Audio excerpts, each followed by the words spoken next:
How do you get out of your comfort zone and get out there to meet new people? If you're looking for a straight answer, I have one for you.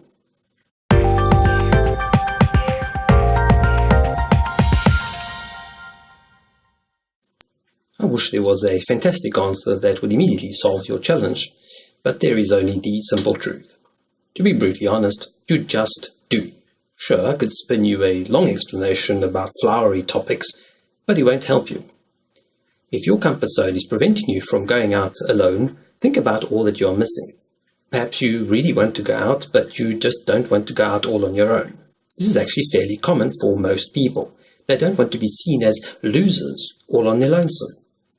Isn't it so much worse to stay home and prove everyone right? The important aspect of this discussion is that when you are looking for a quick fix, you are actually looking for an external source of power. In other words, you want to know that it will be okay to go out on your own. Since you will never know this for sure, you choose to stay in your comfort zone, where it's safe. Building self-confidence and self-esteem enables you to go out and live life without getting obsessed about what others think of you. Now we have arrived at the root of the challenge, your self-esteem. Therefore, what is keeping you from going out alone is not going out alone, but rather what people think about you going out alone. Confident people tend to be less concerned about what others think about them. It's not to say that they don't experience the emotions of rejection, they just don't let it stop them. You might be thinking that this is rather brave of them, but the reality is that they just choose not to stop long enough to allow their fears to hold them back. It's a bit like jumping into cold water. If you try and ease in and you pull back, the shock of the freezing water is the same, but it's prolonged. If you just jump in, let your heart race and get the shock over and done with, it feels much easier. So here's some tips after you take the plunge. Don't stop. Don't linger.